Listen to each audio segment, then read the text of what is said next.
오늘 본문 말씀 찾으신 줄 알고 요한 3서 1장 1절부터 봉독해 드립니다. 장로인 나는 사랑하는 가이오 곧 내가 참으로 사랑하는 자에게 편지하노라. 사랑하는 자여 내 영혼이 잘됨 같이 내가 범사에 잘되고 강건하기를 내가 간구하노라. 형제들이 와서 내게 있는 진리를 증언하되 내가 진리 안에서 행한다 하니 내가 심히 기뻐하노라.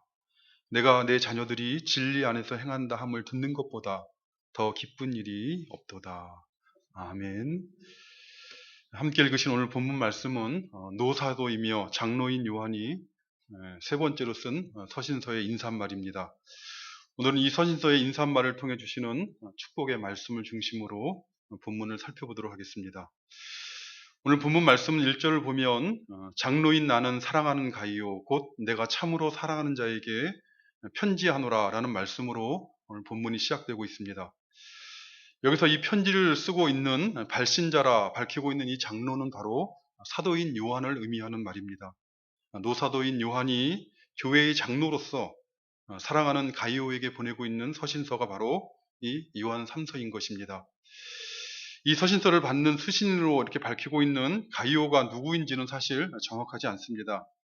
이 가이오라는 말의 의미는 기쁨 또는 환희 이런 뜻인데 당시에 이 가이오라는 이름은 우리 이름에 영이나 철수처럼 매우 흔한 로마식 이름이었습니다. 신약 성경을 보면 가이오라는 이름이 특별히 세 사람이 언급되고 있습니다. 먼저 고린도전서 1장을 보면 사도 바울이 세례를 베푼 고린도 사람 가이오라는 사람이 있고 또 두 번째 가이오는 사도행전 19장을 보면은 이 데살로니가와 에베소서에서 사도 바울과 함께 동역을 했던 마게도냐인 가이오라는 사람이 있습니다. 그리고 마지막으로 세 번째 가이오는 사도행전 20장을 보면 사도 바울이 그리스도로부터 마게도냐를 떠나 드로아로 갈 때 이 사도 바울과 동행한 더베 사람 가이오라는 사람이 있습니다. 대개 성경학자들은 이 세 명의 가이오 중에서 나중에 버가모 교회의 감독이 된 이 더베의 가이오가 바로 이 요한 3서의 수신자로 언급된 가이오일 거다 이렇게 추측을 합니다.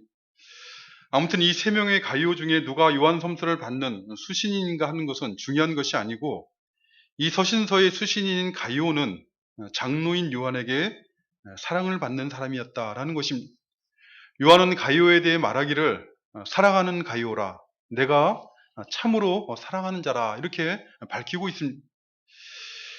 혹시 부부 사이에도 또는 부모와 자녀 사이에 편지를 쓴다 할 때 네 번씩이나 사랑한다라는 말을 하는 것은 쉽지가 않을 것입니다.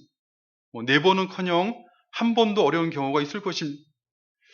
근데 이 요한 3서 15절로 되어 있는 이 짧은 서신서인 요한 3서를 살펴보면 요한은 네 번이나 이 가이오를 사랑하는 자라고 밝히고 있습니다. 얼마나 사도인 요한이 그를 사랑했으면 세 번도 아니고 네 번이나 내가 너를 사랑하는 자라고 불렀겠습니까? 이 가이오에 대한 요한의 사랑이라는 것은 조변 섞게 하는 세속적인 사랑이 아니라 진리의 끈으로 묶여있는 그래서 끊을 수가 없는 사랑이었습니다. 변함이 없는 사랑이라는 것이 우리가 그것을 어떻게 알 수 있는가 하면 이 1절에 내가 참으로 사랑하는 자라 이렇게 번역되어 있는 말씀 중에서 이 참으라라는 말의 문자적인 의미는 진리 안에서라는 뜻입니다. 그러니까 사도인 요한은 가이오를 사랑하되 진리 안에서 진리 때문에 사랑한다 이렇게 말하고 있습니다. 진리라는 것은 변할 수가 없는 영원한 것입니다. 그러니 진리 안에서 가이오를 사랑한다라는 것은 이 가이오에 대한 요한의 사랑이 변할 수 없는 사랑이라는 것을 말하고 있는 것입니다. 근데 노사도인 요한이 이렇게 진리 안에서 사랑한다는 말로 가이오에게 이렇게 편지를 쓰고 있는 이유는 무엇이겠습니까? 당시에 이 가이오는 그가 속해 있는 교회 안에서 진리의 싸움을 하고 있었기 때문입니다. 우리가 앞으로 살펴보겠습니다만은 가이오는 당시 교회 안에서 으뜸되기를 좋아하는 디오드레베라는 사람이 있었습니다. 그 교회 안에서 으뜸되기를 좋아하는 디오드레베라는 사람과 맞서서 영적인 진리의 싸움을 싸우고 있었습니다. 악한 말로 사도 요한을 비방하고도 그것이 부족하여서 믿음의 형제들을 받아들이지도 아니하고 맞고자 하지도 않는, 맞아들이고자 하는 자를 금하고 있는 이 디오드레베를 맞서서 이 가이오는 진리의 싸움을 하고 있었다는 것입니다. 그렇기 때문에 이 복음의 진리를 증거했던 사도인 요한 입장에서는 이 진리의 싸움을 하고 있는 가이오를 사랑하지 않을 수 없었던 것입니다. 요한은 가이오를 격려하기 위해서 가이오에게 사랑하는 자라라는 말을 강조하면서 쓰고 있는 것입니다. 참으로 그렇습니다. 누구나 사람은 사랑을 받으면 힘이 납니다. 부모가 자녀를 사랑해주면 자기 만족적 사랑이 아니라 참으로 사랑해주면 자녀들의 마음에는 힘이 생기고 용기가 생깁니다. 남편이 아내를 사랑해주면 힘이 나지요. 그래서 어려운 일도 참고 또 인내하고 견디고 궁극적으로는 이기게 되는 것이죠. 요한은 교회 안에서 진리의 싸움을 싸우고 있는 가이오를 격려하고 교훈하기 위해서 이 요한섬서를 쓰면서 사랑한다는 말을 4번이나 반복하며 강조하고 있는 것입니다. 요한은 어떻게 이렇게 가이오가 진리 안에서 행하는 영적 싸움을 싸우고 있다는 것을 알게 되었습니까? 오늘 본문 3절 말씀을 보면 형제들이 와서 내게 있는 진리를 증언하였다라는 말로 시작을 하고 있습니다. 초대교회 당시에는 복음의 진리를 증거하러 다니는 전도자들, 믿음의 형제들이 있었습니다. 그들이 가이오가 섬기는 교회를 방문하였다가 가이오가 진리 안에서 행하고자 하는 영적 싸움을 싸우고 있는 모습을 목도했던 것입니다. 그리고 이제 요한에게 와서 요한이 있는 곳에 방문하여서 이 가이오가 진리 안에서 행하고 있다는 것을 증언한 것입니다. 9절에 언급하고 있는 것처럼 당시 가이오가 속해 있는 교회에서 큰 영향력을 행사했던 디오드레베 같은 사람은 가이오가 진리 안에서 행한다는 것을 깨닫지 못했을 것입니다. 그는 사도 요한을 비방했던 것처럼 그저 자신의 생각과 다르게 말하고 자신의 기대와 다르게 행동하는 가이오를 비방했을 것입니다. 그러나 그 교회에 방문했던 믿음의 형제들은 분별을 한 것입니다.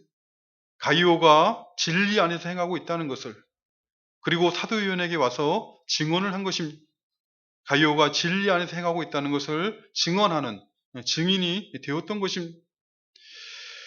우리가 믿음을 가지고 또 동일한 믿음을 가지고 함께 신앙생활을 한다는 것이 그런 것입니다.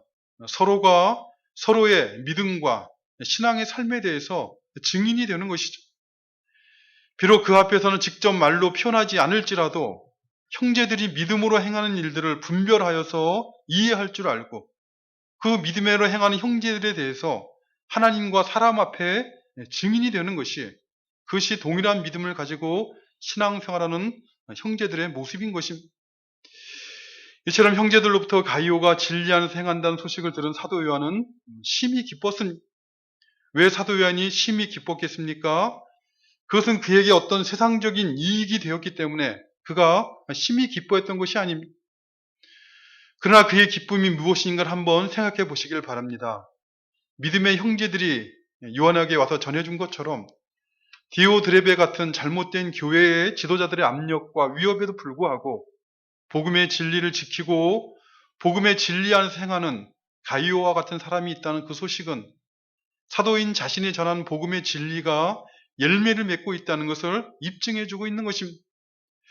마치 봄에 씨를 뿌린 농부가 수고하였다가 가을에 풍성한 열매를 맺으면 기뻐하는 것처럼 영적인 씨앗인 진리의 말씀을 증거한 사도 요한으로서는 그 복음의 진리 안에서 행하는 사람이 있다는 것을, 그런 소식을 듣는 것보다 더 기쁜 소식은 없는 것이죠. 이 기쁨은 믿음으로 살아가는 사람만이 알 수 있는 영적인 기쁨인 것입니다. 사도 요한은 이것을 직접적으로 가이오에게 밝히고 있는데 4절에 보면 내가 내 자녀들이 진리 안에서 행한다함을 듣는 것보다 더 기쁜 일이 없도다라고 말을 하였습니다. 많은 기쁨이 있을 수 있겠지만 그러나 가장 큰 기쁨은 바로 믿음의 형제들이 복음의 말씀을 들은 믿음의 자녀들이 진리 안에서 행한다는 그 소식을 듣는 것이다 라고 밝힌 것입니다. 사실 이 기쁨은 요한의 기쁨이라기보다는 요한을 불러서 사도로 세우시고 하나님의 말씀, 진리의 말씀을 증거하게 하신 하나님의 기쁨일 것입니다. 하나님께서 기뻐하시는 것은 하나님의 자녀들이 하나님의 진리 안에서 행하는 것이요. 하나님의 진리를 따라 행하는 것이 하나님께서 우리에게 찾으시는 복음의 열매인 것입니다. 하나님께서는 이 열매를 맺어가게 하시고자 우리를 자녀 삼으신 것이죠. 잎사귀만 무성하고 예수님께서 찾으시는 작고 신 열매조차 없어서 저주를 받고 말라버렸던 이 무화과 나무가 있었다는 것을 기억하시고 신앙생활하는 우리가 되시기를 바랍니다. 아주 작고 작은 열매일지라도 하나님께서 기뻐하시는 열매, 사랑과 희락과 화평과 오래 참음과 자비와 양선과 충성과 온유와 절제라는 성령의 열매를 맺어서 하나님을 기쁘시게 하고 또 우리를 기뻐하시는 하나님을 알아가는 그런 우리가 되시기를 바라는 것입니다. 사도 요한은 자신에게 이렇게 영적 기쁨이 된 가이오에 대한 사랑을 무엇으로 표현하고 있습니까? 오늘 본문에 보면 그를 위한 기도로, 그를 위한 축복 기도로 그의 사랑을 표현하고 있습니다. 우리가 누구를 사랑한다고 할 때 나름대로 사랑하는 방법이 여러 가지 있을 것입니다. 그러나 신앙적인 관점에서 가장 큰 사랑의 표현은 그를 위해 기도하는 것입니다. 참으로 자녀를 사랑한다면 자녀를 위해 기도하시고, 배우자를 사랑한다면 배우자를 위해 기도하시고, 성도들을 사랑한다면 성도를 위해 기도하는 그것이 사랑이라는 것입니다. 오늘 보면 2절을 보면 사도 요한은 가이오에게 이렇게 말하고 있습니다. 사랑하는 자여, 내 영혼이 잘됨 같이 내가 범사에 잘되고 강건하기를 내가 간구하노라. 사실 이 말씀은 많은 성도들이 잘 아는 말씀이요, 또 좋아하는 말씀이지만, 그러나 번영신학을 가르치는 사람들에 의해서 많이 왜곡된 채 이해되어지는 말씀이기도 합니다. 이 말씀은 예수님을 믿으면 죽어서는 천국 가고 살아서는 성공하고 세상에서 성공하고 죽을 때까지 건강할 수 있다고 하는 소위 삼박자 축복을 가르치는 그런 말씀이 아닌 것입니다. 그저 사도 요한은 사랑하는 가이오를 위해서 기도하고 있는 것이죠. 내 영혼이 잘됨 같이 내가 범사에 잘되고 강건하기를 위해 내가 기도한다라고 말하고 있는 것입니다. 여기서 중요한 것은 이미 가이오의 영혼은 잘되었다라고 밝히고 있는 것이죠. 내 영혼이 잘됨 같이라고 말하고 있습니다. 그리고 사도인 요한은 가이오를 위해 기도하고 있는 것이 내가 범사에 잘되고 강건하기를 기도한다라고 말하고 있습니다. 전제는 내 영혼이 잘됨 같이인 거죠. 요한이 간구하는 바 가이오가 범사에 잘되고 강건하게 되는 그것은 가이오의 영혼이 잘된 것처럼 잘되고 강건하는 것입니다. 가이오의 영혼이 잘된 것과는 상관없이 범사에 잘되고 강건하라라고 말하고 있는 것이 아니라 가이오의 영혼이 잘된 것처럼 그것이 기준이 되어서 그것처럼 범사에 잘되고 강건하기를 구한다, 이렇게 밝히고 있습니다. 그렇기 때문에 이 말씀을 바르게 이해하기 위해서 중요한 것은 내 영혼이 잘됨 같이라는 말의 의미가 무엇인가를 바르게 이해하는 것입니다. 가이오의 영혼이 잘되었다라는 말은 무슨 의미입니까? 우리가 아는 것처럼 하나님께서 사람을 창조하실 때 흙으로 사람의 모양을 빚으시고 코에 생기를 불어넣어서 살아있는 생명이 사람이 되었다, 이렇게 말씀하고 있습니다.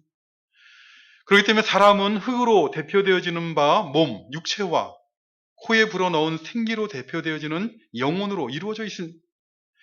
마태복음 10장 28절을 보면 예수님께서는 제자들에게 말씀하시기를 몸은 죽여도 영혼은 능히 죽이지 못하는 자들을 두려워하지 말고 오직 몸과 영혼을 능히 지옥에 멸하시는 자를 두려워하라 라고 교훈하였습니다. 그러니까 사람은 몸과 영혼으로 이루어져 있고 우리가 경험하는 것처럼 몸만 죽는 것이 아니라 영혼도 죽는다는 것이죠. 근데 이 영혼이라는 것은 무엇입니까? 영혼이라는 것은 하나님을 아는 영적인 기관입니다. 동물은 사람들처럼 몸을 가졌으나 육체를 가졌으나 영혼이 없기 때문에 하나님을 알 수가 없습니다. 그러나 사람은 몸만이 아니라 영혼으로 이루어졌기 때문에 하나님을 아는 존재가 된 것입니다. 마치 코는 냄새를 맡고 눈은 보는 것처럼 영혼은 하나님을 알고 인식하는 그런 기관입니다. 시편 42편 1절을 보면 시편 기자인 고라의 자손은 이렇게 고백합니다. 하나님이여 사슴이 시냇물을 찾기에 갈급함같이 내 영혼이 주를 찾기에 갈급하니이다. 무엇이 주를 찾기에 갈급한다는 것입니까? 몸이 아니라 내 영혼이 주를 찾기에 갈급하다는 것입니다.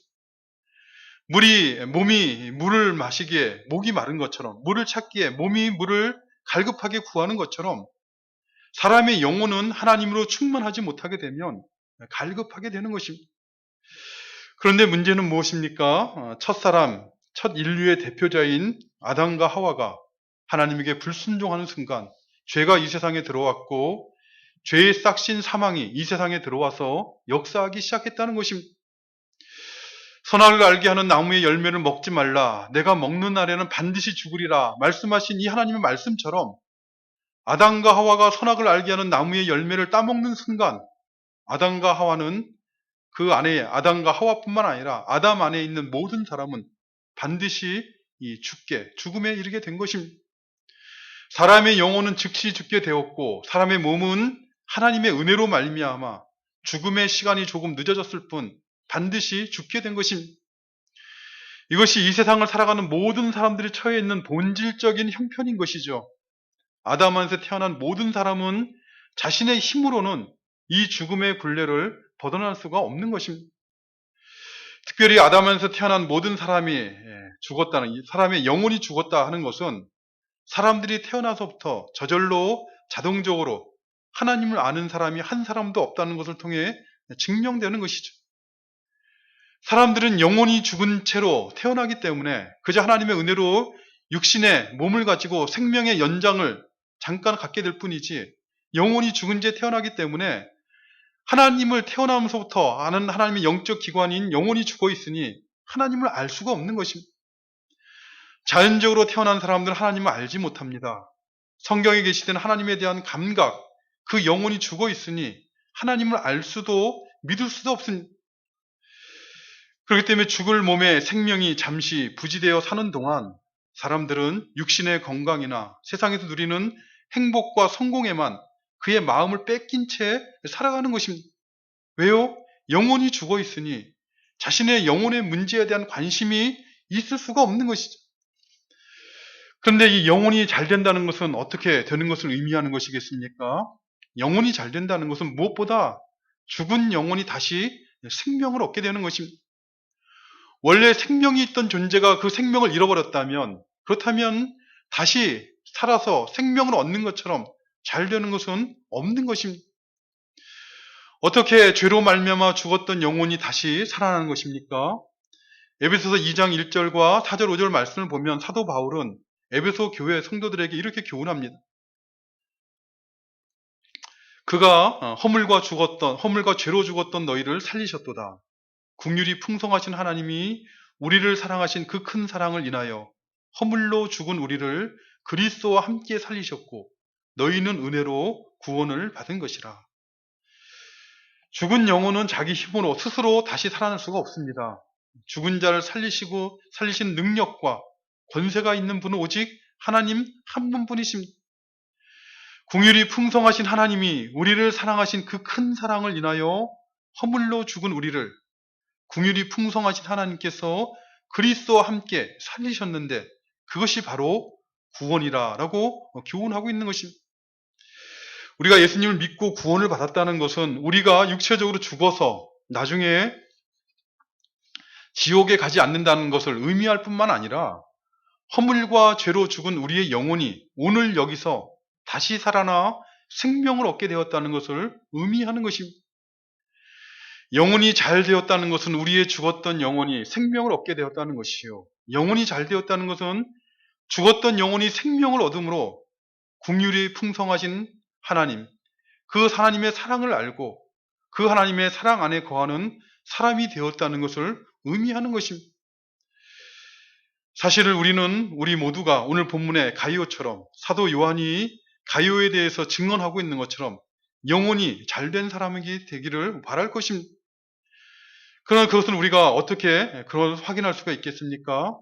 우리가 실제로 우리 영혼이 잘된 사람이라는 것을 어떻게 입증할 수 있게 되겠습니까? 영혼이 잘된 사람은 죄로 말미암아 죽었던 영혼이 생명을 얻음으로 말미암아 하나님을 아는 영적인 감각을 가지게 된 것이죠. 보이지 않는 하나님을 인식할 줄 알고 하나님을 두려워할 줄 알고 하나님을 경외할 줄 아는 그런 사람이 되는 것입니다. 영혼이 잘된 사람은 그의 영혼이 거듭남으로 말미암아 그리스도 안에서 베푸신 하나님의 사랑이 무엇인가를 아는 사람처럼 살아가는 것이. 사도 바울은 골로새서 3장 1절에서 그러므로 너희가 그리스도와 함께 다시 살리심을 받았으면 위의 것을 찾으라라고 권면하고 있습니다.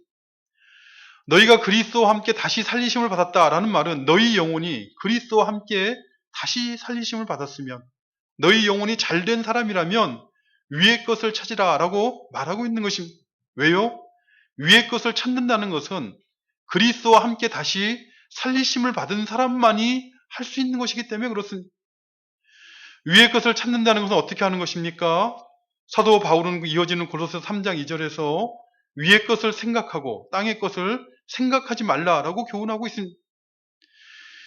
그러니까 위의 것을 생각하고 땅의 것을 생각하지 말라는 것은 단지 위의 것만 생각하라라는 것이 아니라 그 생각하는 대로 살아가라는 것이죠. 생각만 하는 것이 아니라 사람은 생각하는 대로 살아가는 존재이니 그 생각대로 살아가는 것입니다.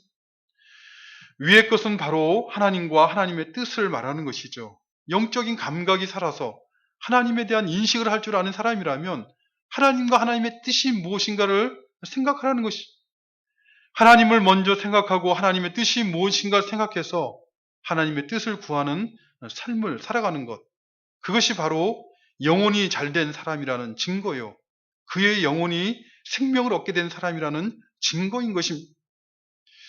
신앙생활을 아무리 오래 하더라도 위의 것을 생각할 줄 모른다면 그의 영혼이 하나님을 두려워할 줄 모르고 하나님의 뜻을 추구하는 그런 삶을 살지 않는다면 그는 마치 주님께 저주받았던 무화과 나무와 같은 잎사귀만 무성한 그런 신앙생활을 할 수 있다는 것을 기억하시고 스스로를 늘 살피면서 하나님 앞에서 신앙생활을 해야 되는 것입니다. 위의 것을 생각하고 땅의 것을 생각하지 않고 살아가는 사람들에게는 특권이 있습니다. 그것은 시시때때로 하나님께서 주시는 신령한 위로와 하나님의 은밀하신 도우심과 하나님의 선하신 인도하심을 맛보며 살아가는 것입니다. 사람들은 보통 우리 눈에 보이는 문제들만이 문제라고 생각하고 그저 그 문제들, 우리 눈에 보이는 환경적인 문제만 풀리면 평안하고 행복하게 될 것이라 라고 기대하지만 실제는 그렇지 않습니다. 생각해 보시면 몸 속이 굶어서 아픈데 피부에 난 상처만 치료하면 통증이 없어지겠습니까? 이가 썩어서 치통이 왔는데 진통제만 먹는다고 치통이 치료되겠습니까? 잠깐은 치료가 되는 것처럼 보일지 모르지만 그것은 속이는 것이죠. 금방 다시 돌아가서 통증을 유발하게 될 것입니다. 근본적인 치료를 해야 되는 것이죠. 마찬가지로 우리가 인생을 살아가 만나는 대부분의 문제들, 우리가 부딪혀 해결해야 되는 대부분의 문제들은 그 내면에 영적인 문제들, 영혼의 문제들이 그 안에 놓여 있는 것입니다. 창세기 34장을 보면, 예를 들어서 창세기 34장을 보면 외삼촌 라반의 집에서 20년을 살다가 가나안 땅으로 돌아오던 야곱은 어떻게 합니까? 자신이 서원하였던 베델로 가지 아니하고 목축하기 좋은 땅인 세겜 땅에 머물러 살게 됩니다.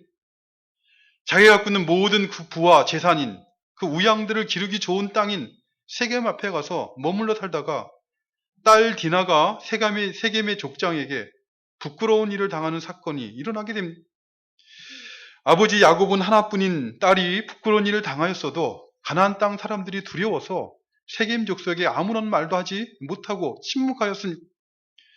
그러자 디나의 오라버니인 시므온과 레이가 분이 나서 세겜 사람들에게 과도한 복수를 합니다. 세겜의 모든 사람들에게 할례를 받게 하고 이 할례의 통증으로 아파할 세 번째 날에 세겜의 모든 남자들을 칼로 가서 죽이고 가축까지 다 죽이는 그런 일을 하게 됩니다.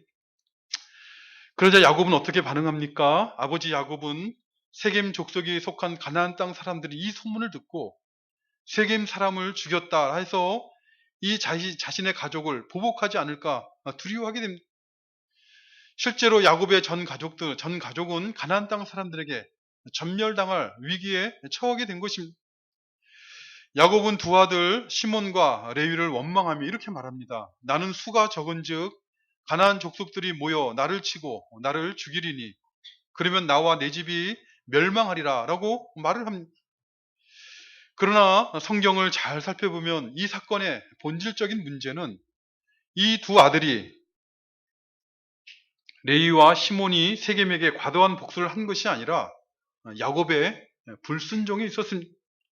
하나님의 뜻을 생각하지 않고 하나님에게 순종하지 않고 자기 마음대로 세겜 땅에 가서 살았던 것이 본질적인 문제라는 것이, 하나님의 뜻은 그가 베델로 올라가는 것이었습니다.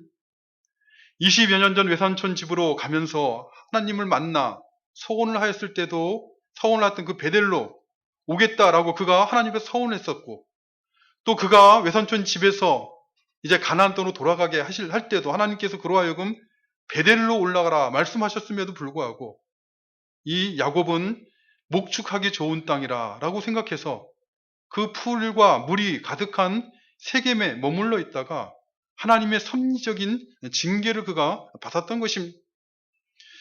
실제로 이 사건 후에 야곱이 가족을 이끌러 베델로 올라가자 하나님께서는 야곱과 그의 가족들에게 복을 주십니다. 세겜에 머물렀던 야곱이 당면했던 그 문제는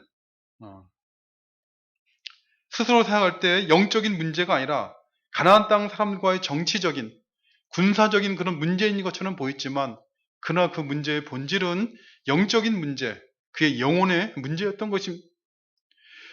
위기에 처했던 야곱이 위의 것을 생각하고 하나님의 말씀에 순종하자 가나안 땅 사람과의 정치적인 문제였던 것처럼 보이던 그런 문제들이 다 하나님의 은혜 안에서 해결되고 그가 평안을 누리며 하나님께서 주시는 복을 누리게 된 것입니다. 이것이 오늘 본문에서 말씀하고 있는 바 내 영혼이 잘됨 같이 내가 범사에 잘되기를 간구한다는 말의 의미인 것입니다.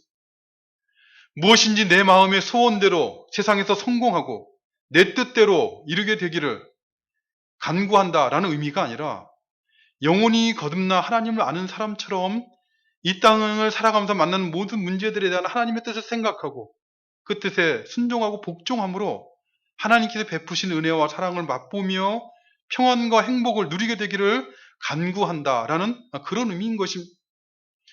특별히 오늘 본문 안에서 생각할 때 으뜸되기를 좋아하며 진리 안에서 행하지 않는 이 디오드레베 같은 사람이 교회 안에서 권세를 가지고 행할지라도 너는 하나님의 뜻을 생각하고 진리 안에서 복종하고 순종함으로 하나님께서 주신 은혜와 사랑을 맛보며 평안과 행복을 누리게 되기를 내가 간구한다라고 기도하고 있는 것입니다. 특별히 사도인 요한이 사랑하는 이 가이오는 사도 요한에게 기쁨이 된 형제였지만 그러나 그의 건강 상태가 그리 좋은 상태는 아니었던 것 같습니다. 그렇기 때문에 사도 요한은 내가 강건하기를 내가 간구한다라고 이렇게 말하고 있는 것입니다. 만일 이 가이오가 진리 안에서 행하는 가이오, 요한이 사랑하는 이 가이오가 건강하였더라면 내가 강건하기를 간구한다라고 이런 말을 할 필요가 없었을 것입니다. 사실 이 건강의 문제는 신앙생활하는 신자들 뿐만 아니라 이 세상을 살아가는 모든 사람들의 현실적인 문제인 것이죠. 누구나 강건하기를 원할 것입니다. 그런데 문제는 신앙이라는 것이, 믿음이라는 것이 우리 몸에, 우리 육신의 건강을 보장해 주는 것이 아니더라는 것입니다. 시편 41편을 보면 다윗도 악한 병에 걸려서 원수들로부터 내가 다시는 일어나지 못할 것이라는 이런 비방을 받았다는 것을 우리가 알 수가 있고, 고린도후서 12장을 보면 사도 바울도 육체의 가시로 인해서 고민하며 3번이나 하나님께 고쳐달라고 기도했으나 죽은 자도 살리는 그런 권능을 행하게 하셨던 하나님께서 그의 병을 고쳐주지 않으셨습니다. 왜요? 고린도후서 12장을 보면 그것이 바울에게 더 유익한 것이었기 때문이라고 밝히고 있습니다. 사실 어떻게 하나님의 사도가 안질이나 또는 간질로 이해되어지는 육체의 질병이 있다는 것이 그에게 더 유익한 것이냐라고 반문할지도 모를 것입니다.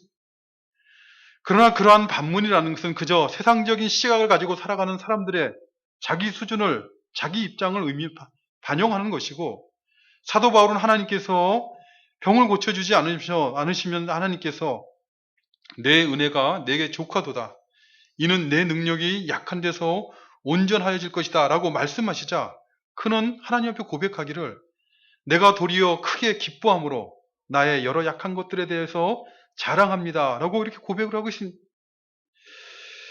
그러니 이 건강의 문제라는 것이 신앙생활 잘한다고 해서 몸의 건강을 보장해 주는 것은 결코 아니라는 것입니다.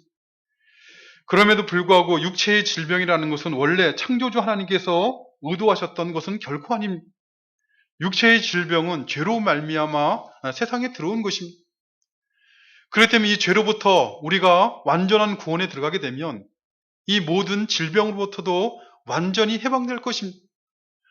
우리에게 약속된 이 하나님의 나라는 눈물이나 근심, 질병이나 죽음이 없는 것입니다. 그러나 그럼에도 불구하고 이 땅에서 사는 동안 죄가 갖고 온 육체의 질병으로부터 완전하게 해방되어 살아가는 사람은 한 사람도 없습니다. 혹시 서로 드러내고 말을 하지 않을지 모르지만 그러나 질병이 없이 사는 사람은 한 사람도 없습니다. 특별히 신자들이 경험하는 이 질병이라는 것은 하나님의 섭리적인 뜻 가운데 있는 것입니다.